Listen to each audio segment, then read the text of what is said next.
psychopaths there. We can be from time to time for sure. You guys need anything before we get going on what might be like the most serious podcast episode we've recorded yet? What was that noise? I don't know. I couldn't recreate that if I tried. Yeah. You just slurped into your microphone. I wasn't a fan of that one bit. I hope the fans were, though. Yeah, the fans were. They might be. You never know. Alrighty. Well, hey, if you guys are ready, I'm going to get going. Hello, and thank you for tuning in to the Movie Rubric. My name is Timothy McDaniel. Cole Wright. And I'm Josh Glass. And today we are going to be discussing Brendan Fraser's newest movie, The Whale. We're going to start off with a bit of some spoiler-free conversation. Josh, I know the last couple of times you've come with some really interesting background on some of the movies. Do you have anything for The Whale? Yeah, so a little bit of backstory. The director, he was also credited as producer, was Darren. Crazy last name. Crazy last name, yeah. Crazy. I'm not going to try to pronounce it.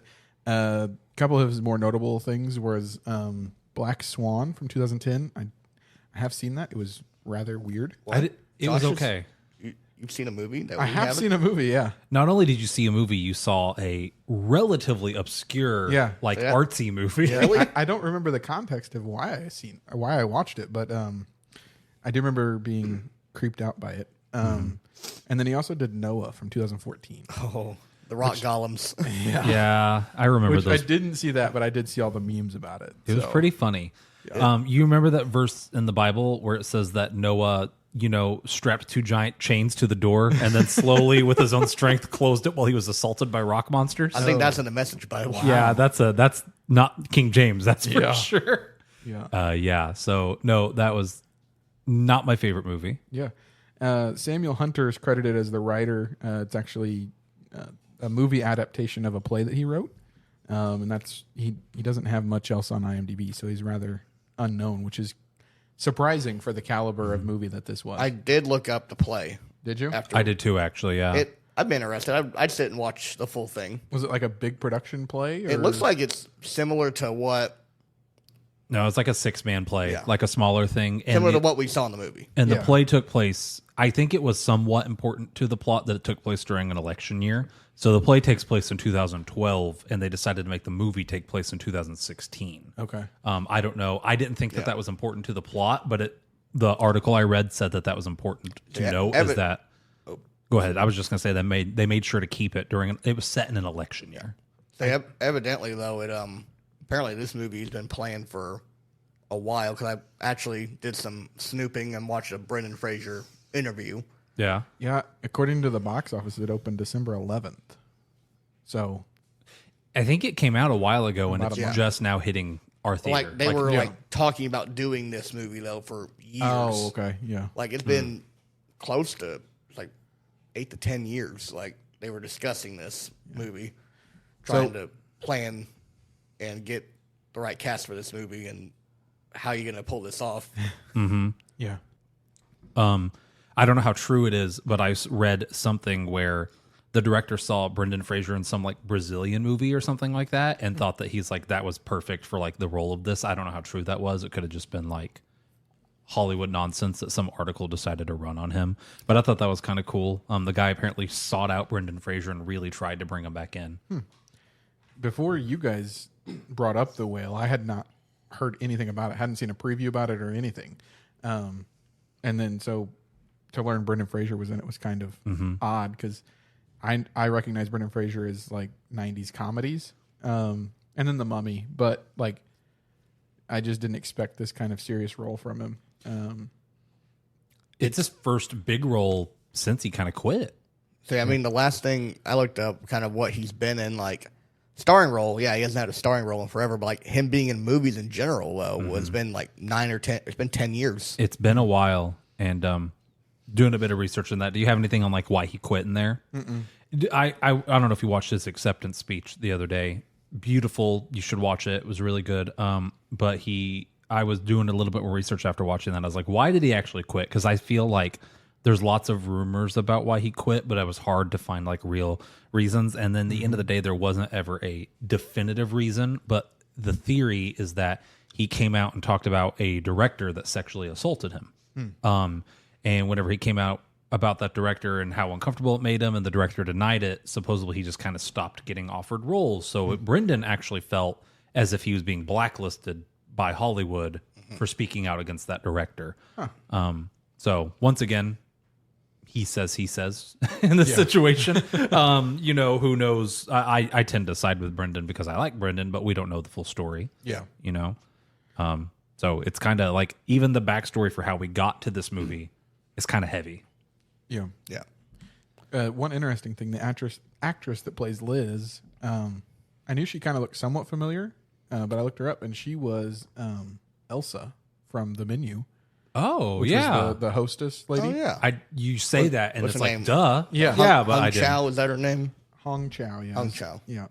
And then the Ty Simpkins, who played Thomas, I didn't immediately recognize him, but he's got some pretty... What's he been in? So he was Dalton Lambert from the Insidious franchise. Yeah, I've seen those, but like they kind of, yeah. And then he played in Jurassic World. He was Gray. Should I know who Gray is? I don't know for sure, but that was one of the highlights on his IMDb. Okay. And then he was a credited character in Iron Man 3 and Avengers Endgame, Harley Keener, but I don't recognize that. Once name again, off the yeah. bat. So He's this, been in a lot of high build movies, but like not super prominent characters. so this is maybe like one of his first serious, like he actually has a lead. He's getting recognized movies. Yeah. I think he did a good job for what think it so, was. too. I think he did a really good job. I think all the actors did pretty good, I was especially whenever you hear the budget. $3 million. what? Yeah. According to IMDb, $3 million. I mean, you got to think they had one set the whole movie. That is true. Yeah, like I mean, Depends on how much like you're gonna. right, Brendan yeah. Fraser's gonna be most of your money. Yeah.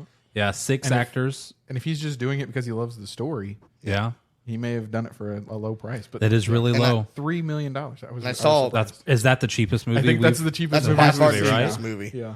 So Brendan Fraser's interview talked about like how he saw all the actors in this movie. It's like how it was such a long process getting all these actors, even though it's only 6 cast members, because like you can't have a weak link in this movie for you to sell the story here. Yeah. Everyone has to go 100% and then some. especially the like quote unquote child actor, Ellie. Like, if you cast that wrong, your movie's done. And I think that I forget her name. Do you have her Sadie name? Sink. Sadie Sink. I think she nailed it. I think. I said this on the car ride home. Millie Bobby Brown stands. I'm sorry, Millie Bobby Brown is talented, but I think she's overhyped just a little bit. I think that Sadie is phenomenal, and I hope to see her in more things. And that's not to say that Millie Bobby Brown won't eventually, hit that, but I think that Sadie's hitting it now, and I'm really excited to see what she does with like the rest of her career. You got to think, as Brendan Fraser even said, like he had a front row seat to her performance, like how well she was, and he gave like the highest praise to her. She's like she's only like 19 or 20, and she's that Wow. good. Yeah. No, yeah, 2002 is when she was born. it wasn't as good as her performance in the Taylor Swift music video, but it's like, Oh, what could follow? yeah, hard to follow that up. All right, anything else about this movie, Josh? No, it only made $330,000 opening weekend, but I'm I bel- assuming it probably opened in only like a handful of theaters. I mean, I believe that. I mean, every person I've talked to, hey, we're planning on going to see this movie. What's that? Yeah, we saw the movie. I'm talking about it at school today, and I'm like, man, I loved this movie. And they're like, I've been meaning to go see it. What's it about? Like, kind of like you said, it wasn't advertised super well. It was a very kind of like AMC called it an artisanal film, and they put it on the world's ittiest bittiest screen that they had at their theater. But I'll get to that. I don't know if I want to talk about that. We talked about the screen being small, but the aspect ratio. It was IMAX didn't ratio. It wasn't IMAX. I don't think it was. You sure? No, I should have put it down here. I looked it up. It's not quite IMAX, but it's just a really skinny format. It's like old tube TV, square TV format, and I loved it. I loved it too. And I don't know if you remember me talking about, I don't know if I said it on the podcast or not, but I wish more movies, even if you're not watching them in IMAX, apparently this one's not IMAX. I thought it was, but it's very close to that. Yeah. I wish more movies, even if they're not being viewed in an IMAX theater, could be viewed in an IMAX ratio. Let people choose, like how you used to be able to choose between widescreen or like with the bars, like on DVDs. Let us watch stuff in the IMAX ratio. I love it so much more. I love having that verticality. And I don't know what their reasoning for it was. So there was a couple times he, the whale, stands up, and I genuinely wonder if they chose that aspect ratio just to make him look bigger, for him to take up more of the screen width-wise and show how tall and just like heavy he is. I almost wonder if that's the reason for doing it. Well, the cuts from his online classroom I'll zoom in on like the to little box. black. Yeah. I thought that was really neat. That was really cool. It was essentially almost like a square format, and then or aspect ratio, and so it zooms into the little square, and it just takes up the entire screen. It was really cool. So do you know what that ratio was? Because I just assumed the whale is presented in 4:3 aspect ratio that crams Charlie into the frame and guarantees that the audience can ignore the amount of space he takes up in the world. So what is 4:3? That's not IMAX then? What is? So It's not like That's like an old aspect television. ratio is 1.33 to 1 is what the whale's aspect ratio is. I don't know what an IMAX ratio is. I don't know either.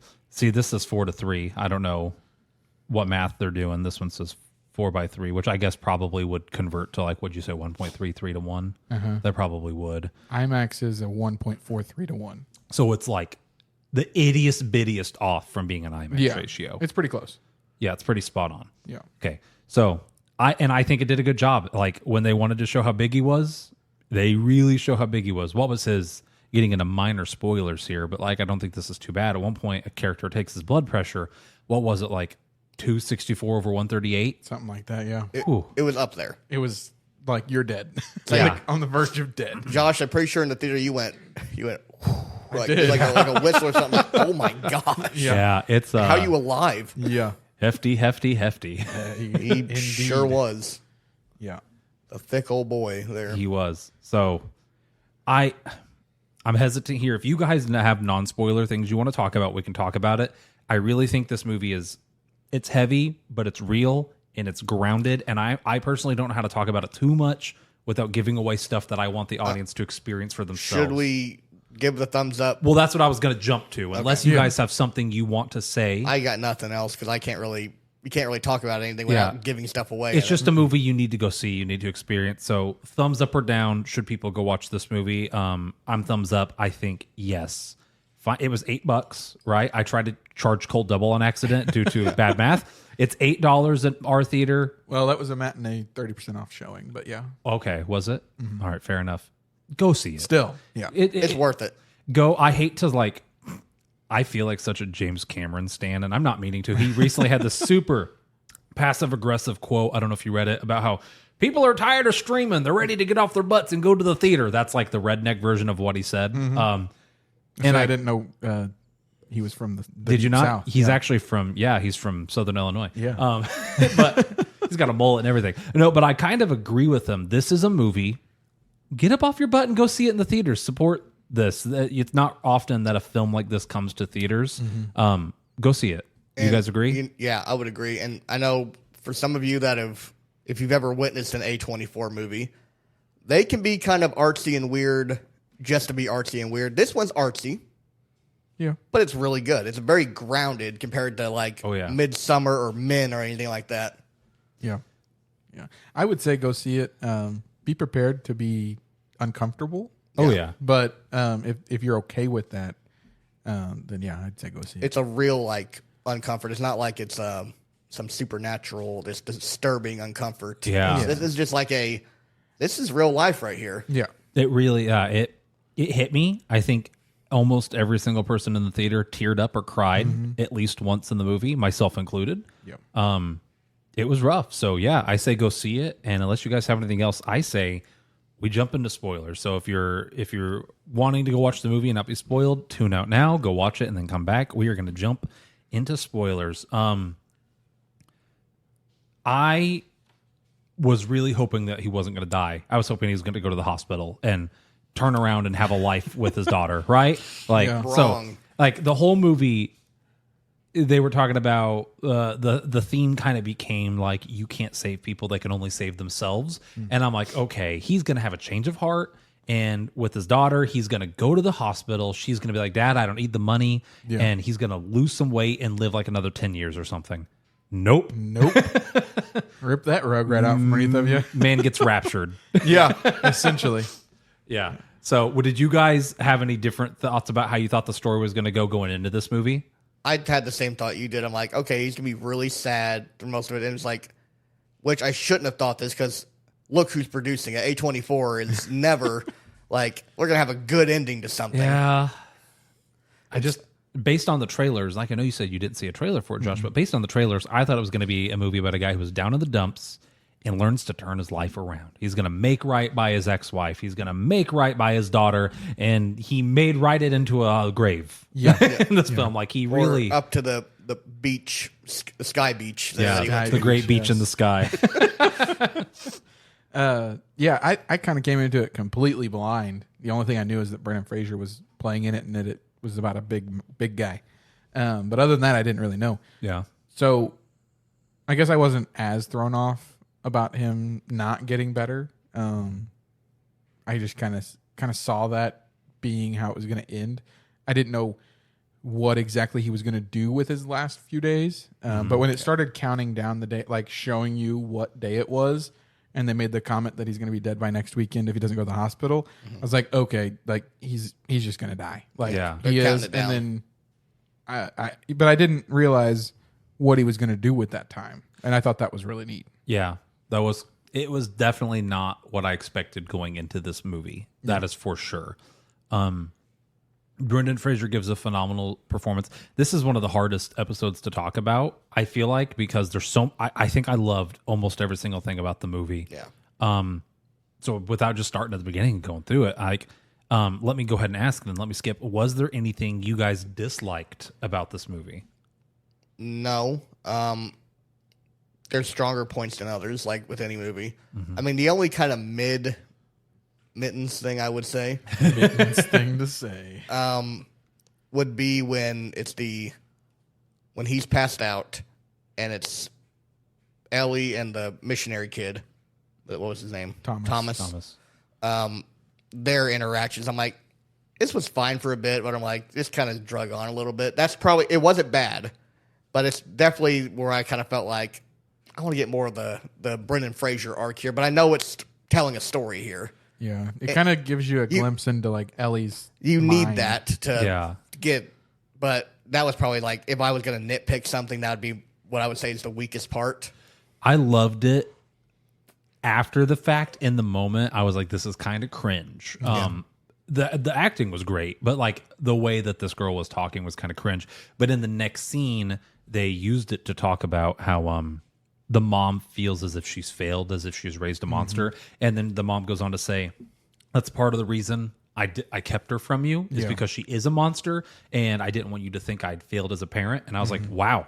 Yeah. So I think that scene, if they hadn't drove the screw in as hard as they did with showing what I said, it was kind of cringe for a little bit there, like the way she was acting. But if they hadn't done that, then the following scene with the mom wouldn't have hit. Yeah. Yeah. My only slight nitpick was Ellie's character. Like, she was just mad all the time for like, I mean, she had reason, but it was just like the slightest thing would set her off to being like mad and throwing pins and stuff. But I guess you could kind of not make excuse for, but rationalize it as like they explain that she's got some problems expressing her emotions. Yeah. Yeah. And so I guess that's maybe it, but I don't know. That'd be my only dislike. I mean, you gotta it's a very minor thing. Like, Yeah, she was just very angry all the time. I've worked with kids like that at the school, right? You see it, and not to the movie degree that you saw where it's cranked up to 11. Yeah. But I've seen kids that like they have a rough home life, they're having a rough time, and they lash out almost to that degree. So, like, I don't know. I didn't think it was unrealistic, if that makes sense. I thought it was. It seemed for someone to be in that situation, split home. Assuming kind of what we saw with the mom. The mom is not exactly the most supportive, emotionally supportive. You don't have anyone to go to on that, so you're just going to bottle up. You don't know how to manage your emotions. Yeah. Like I said, like I guess it was just, it's a very weak nitpick, but there wasn't a lot to nitpick in the movie. So, but like I said, I could see why they chose to write her that way. Yeah. But that's really my only. Because 8 years of frustration Yeah. building up over that amount of time. Yeah. My nitpick, like you said, it's a hard movie to find fault with. It was near perfect. My only thing I put on dislikes when I was trying really hard is I can't watch this movie anytime soon.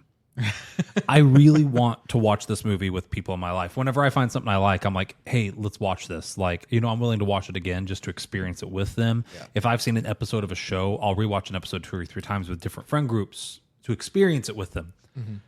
I really want my wife to watch this. I'm not going to watch it with her. And I told her that. I was like, I don't think I could watch this movie with you again because it just like, I don't know, like it's kind of crushing and I wouldn't enjoy it the second viewing as much as I did the first because I know what's happening. I'd just be sad. Yeah. Yeah. I mean, I think you put it best. Credits rolled. We're sitting there. You look at me and you go, I need a drink. Yeah. Like it was rough. Like it was, I've never left the theater being like, you know what, I need to. Yeah, you guys want to go get? You guys want to? I felt like I needed a bowl of soup. I don't even like soup. I just needed like a comforting food, right? Like what the heck was that?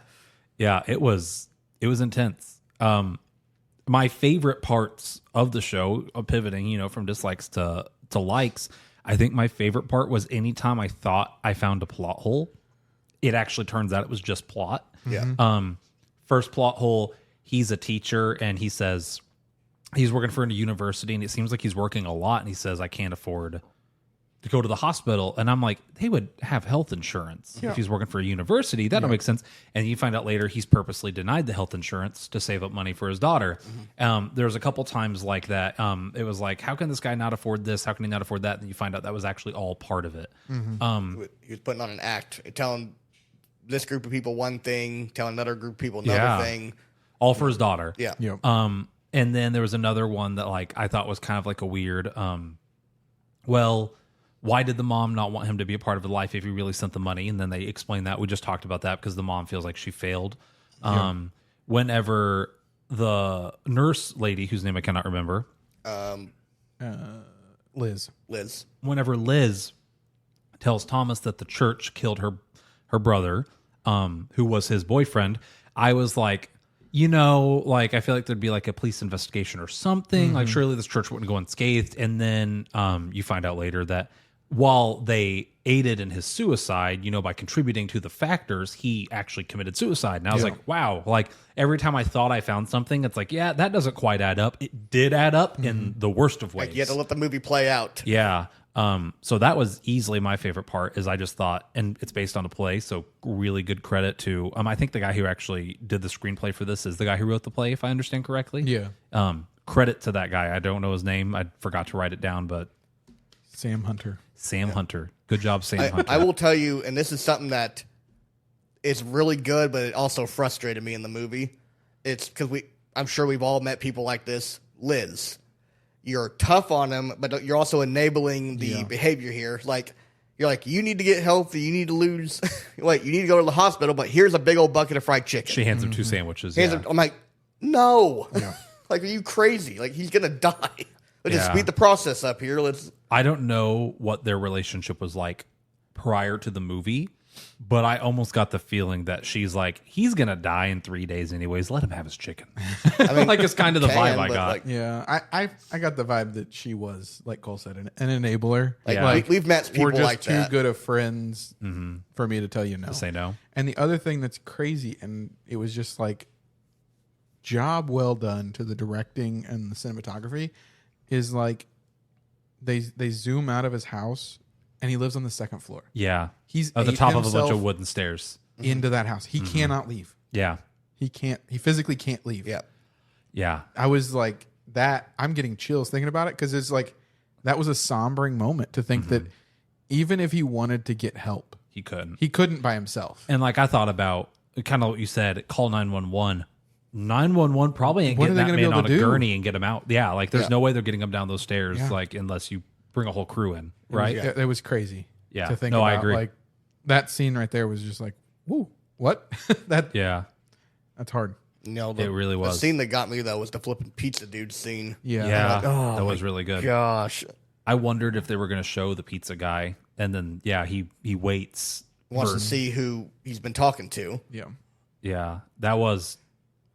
And then what was the look that he gave? Was it a look of like disgust? It's like, holy crap, or like dude. A look of shock? I think it was a look of like pity. Yeah. It was kind of what I got. Like, I feel bad for this man that is too ashamed to let me see him to open the door. Yeah. Right. Like, I don't know. I don't think it was clearly defined. That's how I interpreted it, was pity. Yeah. I couldn't really pinpoint exactly what it was. If he was disgusted, or if it was just like shock, like, oh crap, he saw me. I don't know. It was good though. But that kind of also ties into when he reveals it, because the teacher reveals it to his class.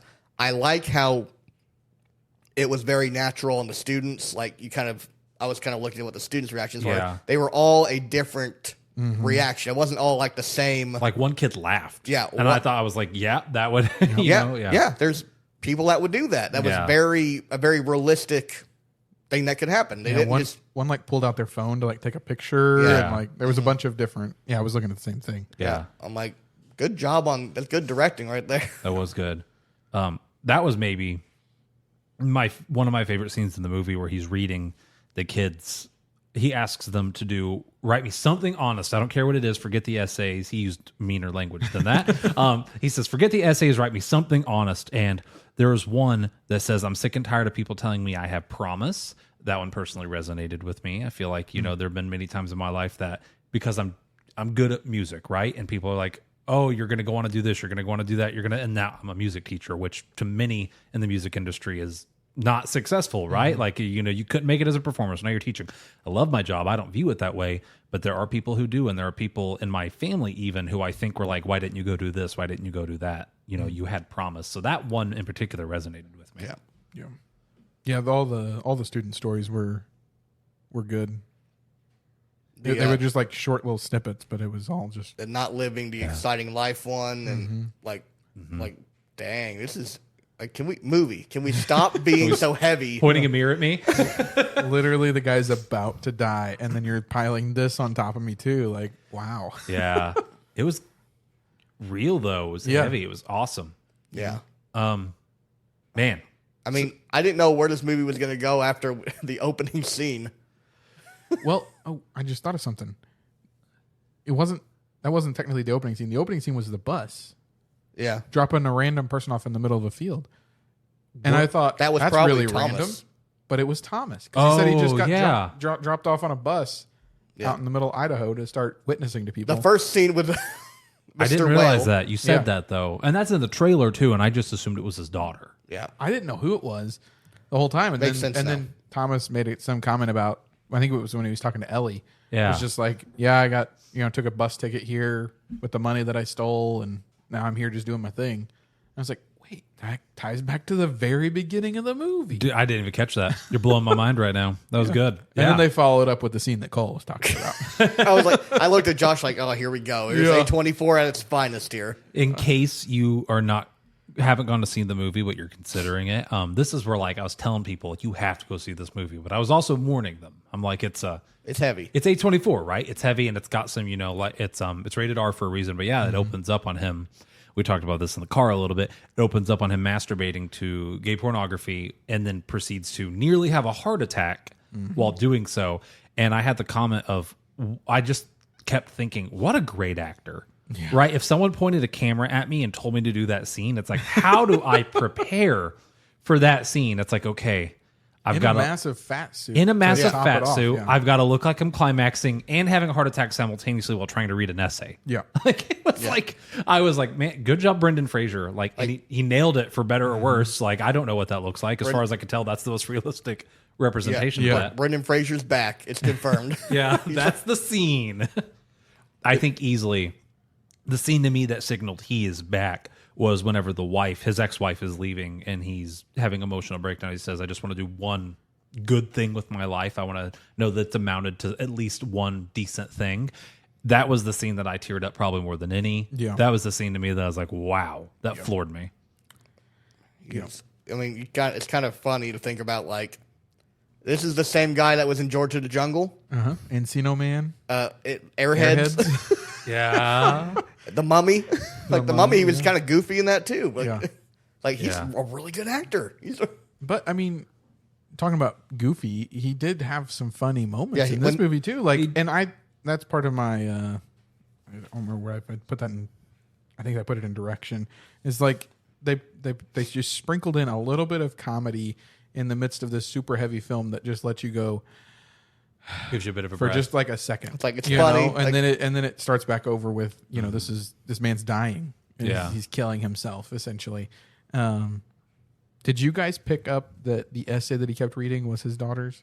I thought that was pretty at the end. Yeah, I thought that was yeah. pretty self-explanatory. Well, I mean, at the end they tell him. Yeah, as he it- tells. Oh, you mean like halfway through? Yeah, no, I didn't. didn't. I didn't get it until the end. Going back to plot holes versus it's actually just plot. I kind of wondered. He's a university teacher. Why does he have this handwritten on notebook paper essay?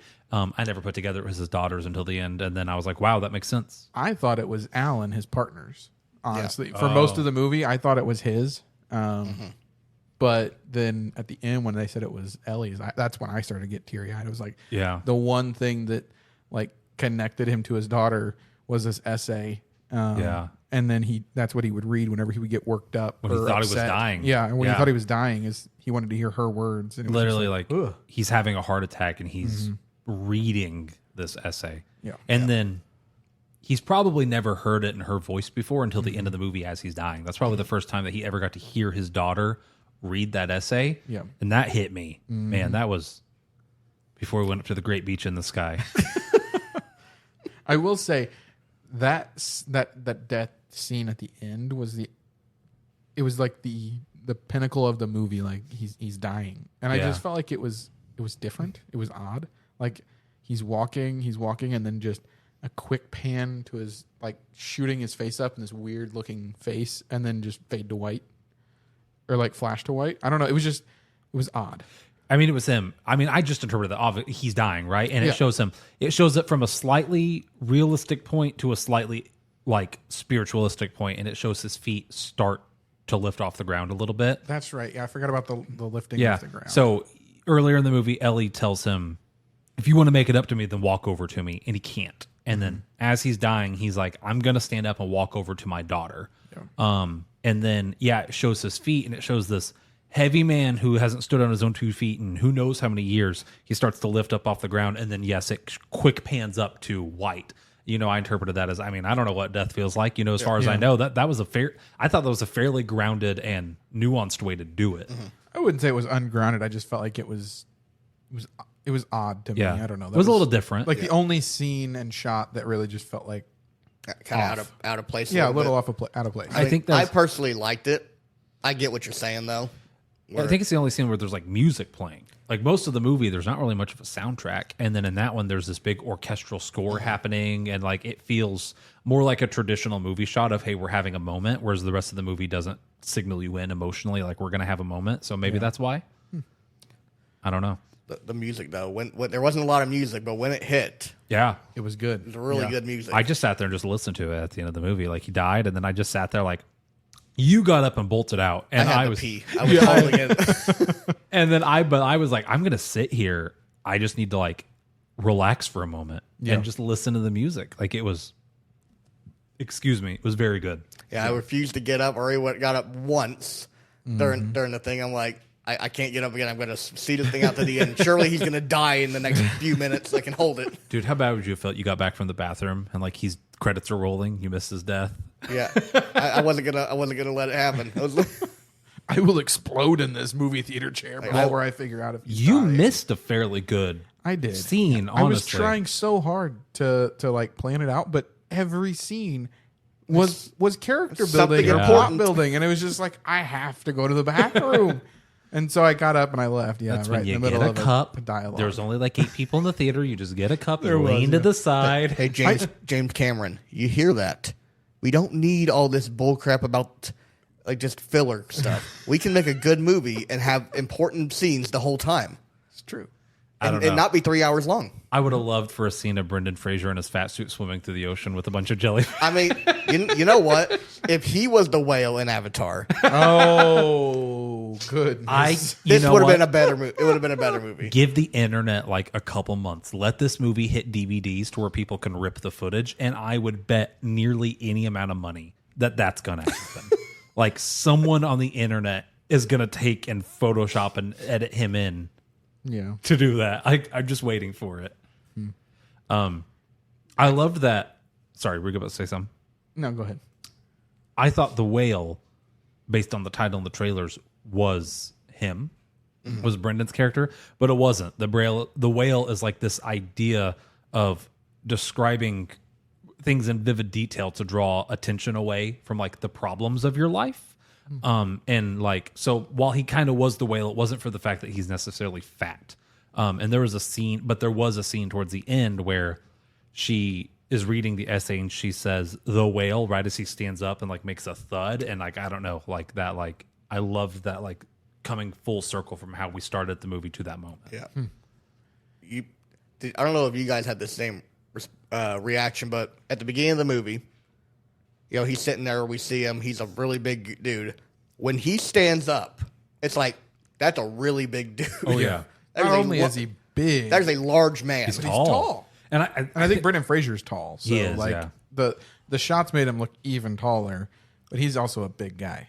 But like when you see him next to like another character in the movie, like he's towering over him. Oh yeah, I think it's awesome that they used that ratio that they did, because I don't think he would have looked as big if you'd done it in a normal ratio. It was a really good use of a non-traditional ratio.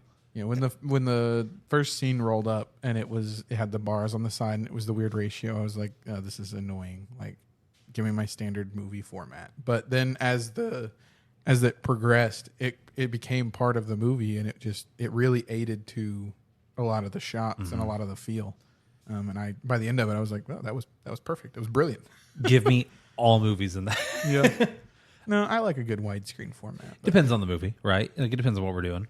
Yeah. So I mean, the portal scene from Endgame, I just don't feel like would have hit as hard in a super narrow format. I went and saw it in IMAX, and I have the opposite opinion. Really? I feel like I'm the IMAX guy now. Like, this is my thing. Like, this It is is my your shtick. thing. It's your trope. Like, I feel like you saw everything just looks bigger. I don't know what it is. I also think back to, and I may have mentioned this on the Avatar episode, but I went and saw The Dark Knight Rises, and how they start, or maybe it was The Dark Knight in IMAX, and how they start it. They have it traditional widescreen, and then as it zooms in on the city, the bars slowly remove to reveal like Wayne Tower and like its full height at the top. Like, that'll forever be burned into my mind as like, I think the moment I was sold that there are other ratios out there. I don't know, but it worked for this movie, regardless of whether it works for any other movie is opinionated, but I think for this movie it really worked. Correct. Did you guys wince in pain every time he moved? Anytime he like stepped with like the walk or anything? I'm like, I'm feeling for this dude. This dude's in a lot of pain. He fell on the couch at one point and didn't support his fall at all. And I kept thinking back to like a sermon Toby did years ago where he said, you just trust a chair is not going to break when you sit on it. Yeah. And I was like, if I was that man's size, unless I got like a reinforced steel couch, like I wouldn't just plop down like that. Yeah. No, but I'm with you. It was, It's just like, this dude's in a lot of pain. yeah.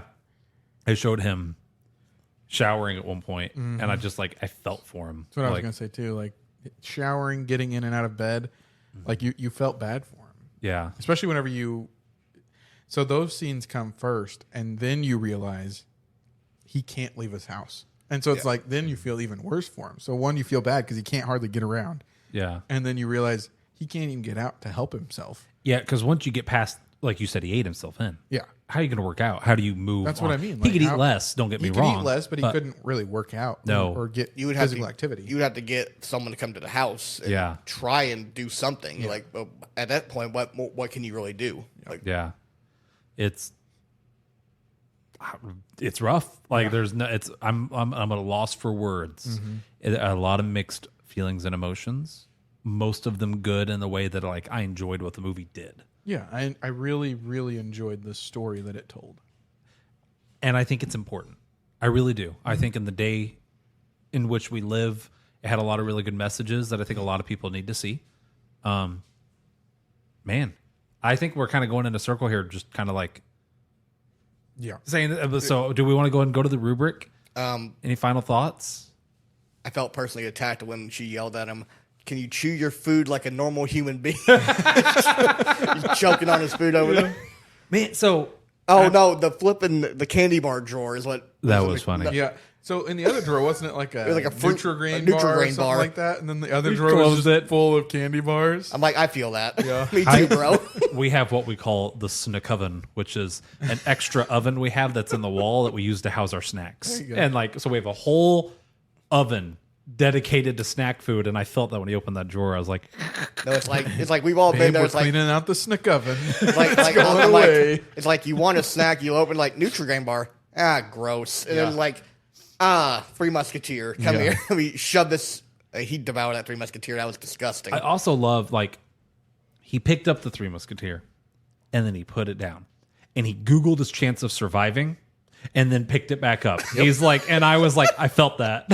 Like, he's like, you know what? I'm going down. I might as well have a Three Musketeer. Like, I'm gonna Two have Three Musketeers, actually. and he like inhaled them. yeah. Oh, yeah. Props to Brendan Fraser. He ate some pretty wacky stuff. The ranch and ham on the pizza and Grape With jelly. the Grape the jelly. grape jelly. Like I said, I can't wait. Someone's going to make a clip that's titled like me at 2 a.m. trying to find a snack. And it's just going to be that scene of him just, I think he was like, it was trying to commit suicide essentially is what I Essentially, he gathered. was like trying to eat himself to death.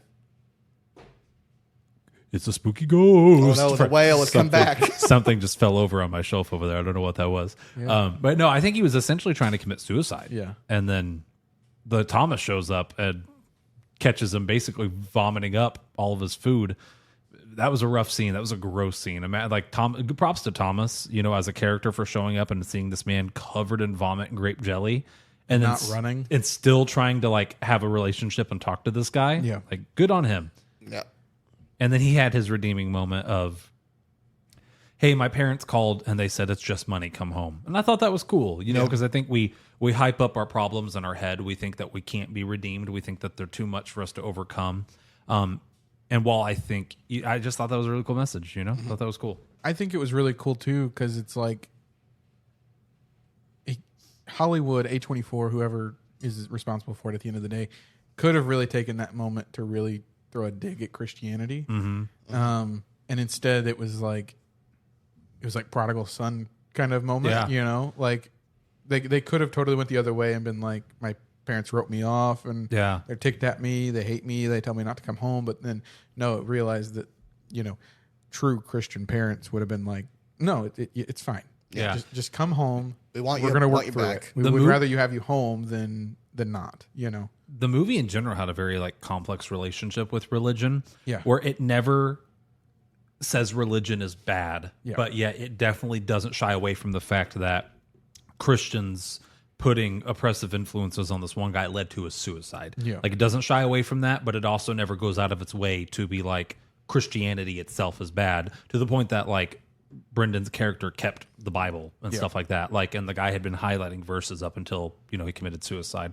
So like it had a very complex relationship with religion that as a Christian made me kind of look on myself. And I mean, this is, you know, we've talked about this stuff, you know, like what kind of pressures are we as Christians putting on people, you know, and stuff like that. I think that it's very important. Like I said, it's a very important movie. I think that a lot of people need to watch it and maybe kind of reflect on the things they say, the things they do, just in general. Yeah, just how you treat people Yeah.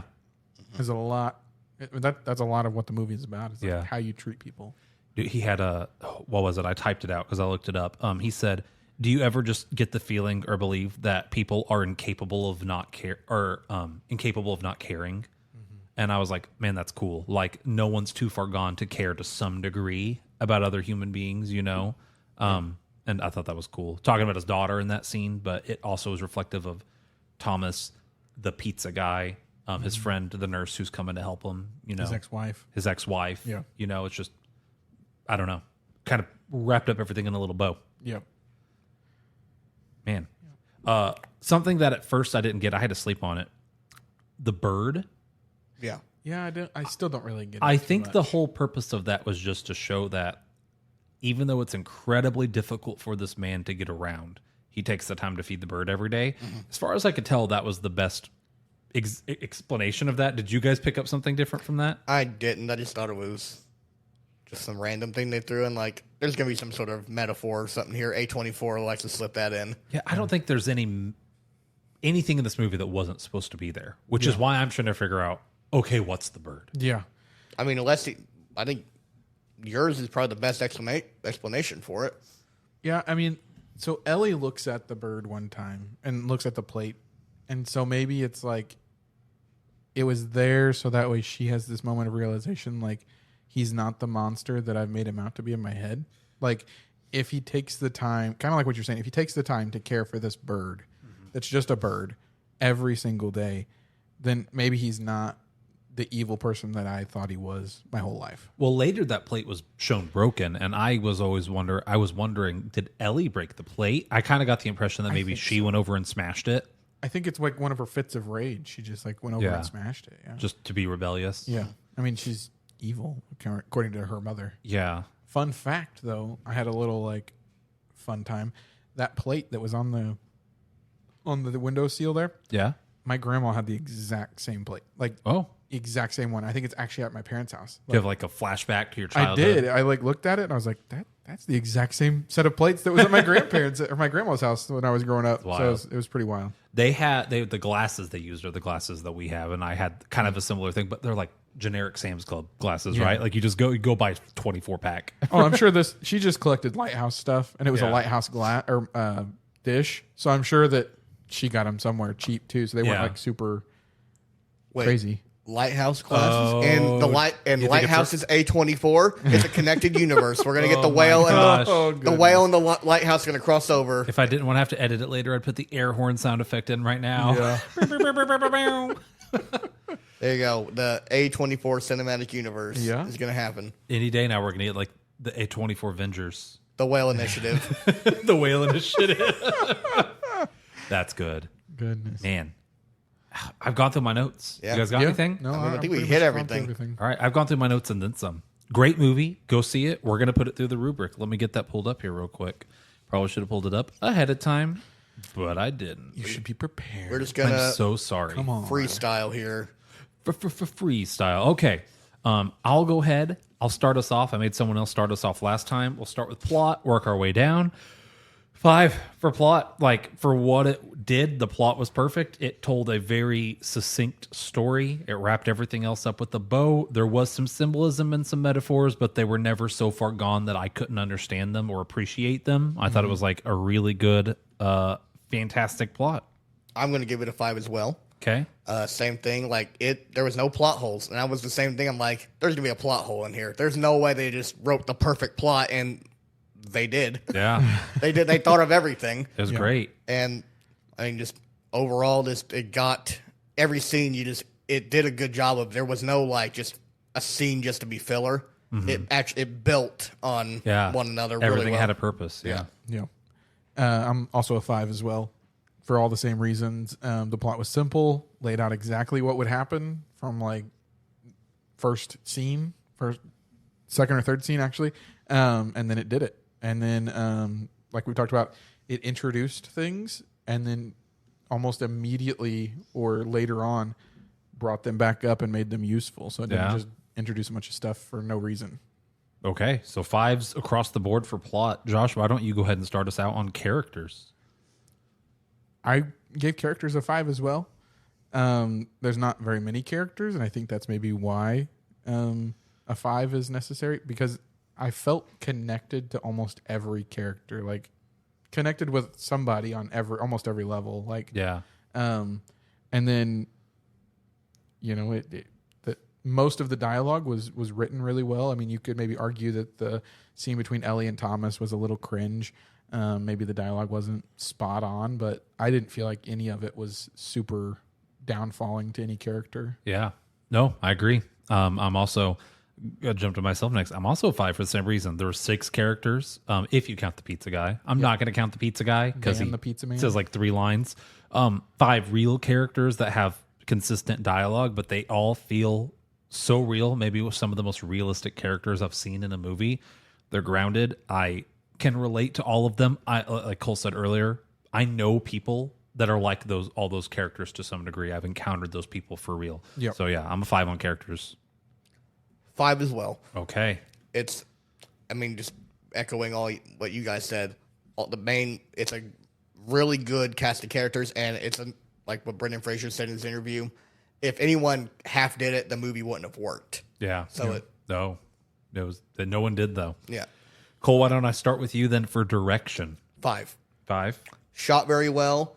The director definitely knew how to get the best out of his actors, and the directions even on like the characters that aren't like in the main story, like the pizza guy and the students, how they were.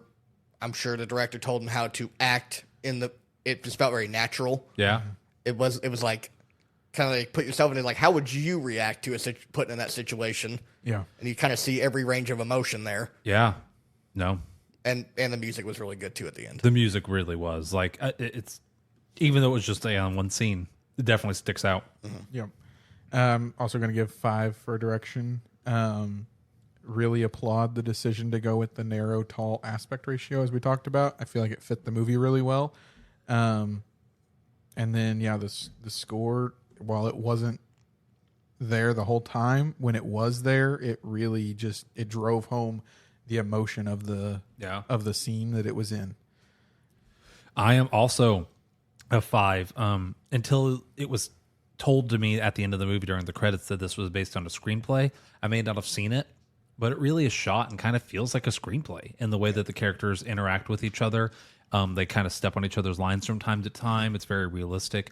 A very small thing that sticks out to me, and I love it so much, is every single time, with maybe very few exceptions, that someone comes to his house, they walk past the window. Yeah. And you see it. And there's one part where Ellie is about to go into Brendan's partner's room. And in the background, they don't focus on it, but you do see a shadow pass across the window. Okay. And like I was anticipating the knock. I'm like, when's the knock? And I think it was such a small thing. The knock didn't come as soon as it should have. And I feel like it was Thomas at the door waiting, mentally prepping, waiting to knock. And that just kind of stuck with me because it wasn't just like, hey, I'm just showing up unannounced. I feel like there was weight to what he was there for. And maybe that wasn't the intended goal, but considering how good the direction was, I kind of feel like maybe it was. So direction's a 5 out of 5 for me. Huh. I didn't catch that. No. That's really cool though. Yeah. Continuity. I'll go and start us off here for this one. 5, we talked about it. Not a plot hole to be found. Do we even need to discuss this category? I mean, not really. I mean, we kind of already said it all. Yeah. Like it's, unless you two guys have different opinions, there wasn't a plot hole. It was a perfect, sealed up. I couldn't find anything to complain Like, about. When you thought you had them, they're like, nope, you don't. Psych. We got you covered there. We thought of everything. It's not necessarily like a plot hole, but I was just thinking about it. Like Liz's character is like an ER nurse, right? Yeah. Our wives are nurses. Yeah. My wife couldn't walk out with like a blood pressure machine, cardiac machine, and just like get away with it. I mean, you could. Couldn't don't walk know. out with a wheelchair. I guess it depends where she works. We don't know. It doesn't specify ER. It just says It says she's a ER nurse. doc. So Does she? I thought she mentioned at one point having a night shift. I don't know if it ever said where she worked. Yeah. I guess it's depending on maybe her hospital is that's true. lax Yeah. on it. Could be a super lax like I know little of rural hospital. I know of people who would be allowed to do that. Yeah. I almost Yeah. wondered, like, especially with the wheelchair scene, whenever, she's talking to her coworkers, wherever she works at, and it's like, hey, I got this guy who needs this wheelchair. Are we using it? Yeah.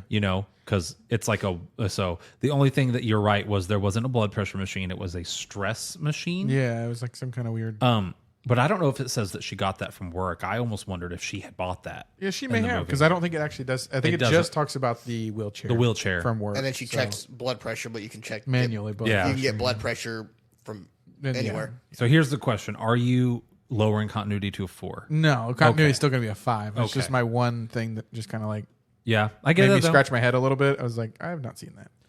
Alrighty. And I'm a 5 as well. I didn't know if you For caught that. continuity, I did, yeah. He assumed. I assumed. Last category, Josh, start us off. Enjoyment. This is a hard one to quantify because I'll let you go. Start us off with enjoyment. I gave enjoyment a 5. Okay. The movie was intended to make you feel uncomfortable, and it did. And so I can't not give it a 5. Whenever a movie's goal is to show you real life scenarios, walk you through somebody really facing an end of life decision, and then following through with it. Yeah, I enjoyed it. Yeah, no, I agree. Cole? I'm going to go with a 5 as well. I mean, enjoyment is... You're not supposed to... I don't even know how to describe it. It's not enjoyment in like what Megan was. Yeah, yeah. So it's a different level. This is a different level of enjoyment. enjoyment. You enjoy it because of how real it is, and just the overall beauty of the movie, Yeah. and just all the aspects of it, and just how realistic it feels. Yeah. And I mean, that's why I said it's hard to quantify. Not every movie is made to make you laugh. You know, this movie was definitely not made to make you laugh. But as far as what it was, man, it's like some of the best at what it does. I'm a 5 for enjoyment. It's probably some of the best storytelling that Oh, I've yeah. seen in a movie. For sure. Probably ever, really. Really, yeah. It was so good. Yeah. That officially makes The Whale 100%. It's the perfect movie. It is. According to the rubric, it's a perfect According to movie. the rubric, it is. And here's where we go back to the whole reason of it. Yeah, like there's no such thing as maybe the perfect movie. You have to score each movie based on what it is and its audience and its medium. But for what this movie tried to do, it nailed it. If this was an essay titled Make Me Cry, by golly, it succeeded. So, man, that's our first perfect. It is. Congratulations, guys. Good job. Yeah. You made a good movie. Clap, clap, clap, clap there. Considering the last A24 movie we saw was Bodies, Bodies, Bodies, and that Which was not good. that was horrible. I'd give that movie a D. Yeah, that movie would be lower than Megan. Yeah. Spoilers. The Threegan. Wow. Okay. I think we've said everything. Any final? Oh, I have one final closing thought. But before I ask like my closure question, because this is a classroom, before I do my closure, you guys have any final thoughts on the movie? No, I think we covered everything. Yeah. Go see it if you can. If you can't, I'm sure it'll be out on DVD or streaming within the next 2 or 3 months. If you want to just feel really uncomfy and feel really sad, Yeah. watch this movie. Yeah, For sure. Really. All right. Here's my closure. And I'm not going to say what mine is yet. I want to hear what you guys have. Although I do have 3. What do you think the moral and or message of this movie was? What do you think it was trying to tell audiences when they left? What should they be reflecting on? That's a really good question. I mean, there's a ton of like little things in there, but like the main one, Like I said, I guess it would be the no one is too far gone. Like with I think with the daughter thing, like that was his big thing. Like, oh no, she's good, she's incredible, she's a great person. Even though you see her, she's a nightmare. Yeah. Yeah. As she's walking out, he says, "You're perfect." Like Yeah. as he's dying, and Yeah, so I think that's the thing, and how happy he got when he's like, she helped Thomas reconnect with the parents and everything like that. Like how excited he was over that. Like it's that one thing that he was looking for. yeah, I think that's a great one. Josh, Been trying to think this whole time that Cole's been talking, but I can't really sum it up into one. there's like I said, I got 3. With like, what were 1 or 2 of the main messages you thought? I would say, yeah, for sure, what Cole said. Nobody's too far gone. Don't give up on people. Same with Thomas. Do your his best. little arc as well. To try to help people get through whatever they're going through. I think the other one would be kind of just like, don't really judge people for maybe their outward appearances or their lifestyles. Yeah. Because you don't know the true person inside. I'd say that's probably one of the bigger resounding Really, things. That's a good one. Yeah. you kind of look at him and it's like, okay, this dude is just a guy that eats a lot. He has an eating disorder, but it's like this dude's really smart. He's a Yeah. very intelligent dude. Super smart. Yeah. Yeah, I mean, you would look at Brendan Fraser's character Charlie and think, well, this is just some lazy guy that just sat around eating 3 Musketeers and fried chicken. Yeah. But you look at it, he's clinically depressed That's how he for copes. good reason, Uh-huh. and he doesn't have the support system that he needs to make it through that. Yeah. So don't just judge somebody just because you see somebody that's 300 plus pounds walking down the road or walking down the sidewalk that they're fat just because they're fat. Like Yeah. there's probably something emotionally going on there. Yeah. And until you take the time to figure that out and learn from that, don't judge them. Yeah. It's a really good one. My 3, my third one was, you and both Cole said it, you kind of echoed it, redemption through actions. We make mistakes, but as long as we're trying to move forward, we can be better. No one's too far gone. One that I don't think you guys said is being honest with yourself and taking an objective look at your life. It's okay if your life isn't exciting. It's okay if you're not traveling the world and going on these big expeditions. What you see on Instagram. It's okay if you're not living up to your promise. do what you want to do, be what you want to be, and that there's beauty in living an honest life and being honest with people. And then one that's actually kind of sad, but I thought really hit me. It's almost like a negative message, but I think it's important. But it's they say in there, you can't save people; they can only save themselves. Like, because I think we as individuals, if we fail to save someone, whether they actually do something suicidal, or if they're just depressed like Charlie, I think we tend to blame ourselves. I think the nurse blamed herself after her brother died for how Charlie became. Charlie blamed himself for what happened with the marriage and with Ellie. The mom blames herself for what happened with Ellie, and kind of, like a lot of these people, that was kind of like a really big one for me. But, at the end of the day, you can't save other people. You can only be there to support them. At the end of the day, they have to want to be saved, and they have to put forth the work to do it. That was him standing up to walk at the end. I thought you have to put forth that work. Yeah. So it's kind of morbid, kind of sad, but that was the number one to me that stuck out. It's another one of those things where it's like, we know people like that. Yeah. I'm sure we've all met people like that where it's like, you say you want help, but do you really want help? But like, they don't put in the work. Yeah. So, all right. Way to get really dark there at the hour mark. Yeah. So, okay, guys. Tune into our next episode. Yeah. Oh boy. We're about to do a wacky 180 here. Yeah. I'm really glad, for context, we were going to go see 2 movies back to back at the theater. It was my idea, and I'm glad we didn't do it. We were going to go see Puss in Boots immediately after watching The Whale. Yeah, 20 minutes after. I'm really glad I would not have enjoyed it near as much. I don't think I could have sat down at Puss in Boots. No, we had a couple hour decompress, think about what we just witnessed. Good cry in the car. Yeah. And then went and watched it. So then we streamed it later at your house. So hey, we're actually about to record that episode. So tune into our next episode on Puss in Boots: The Last Wish. If you like this, share it with your friends. Yeah, that's all I got. You guys got anything? Any closing remarks? I don't think so. Thank you. Cole, give me your best whale noise.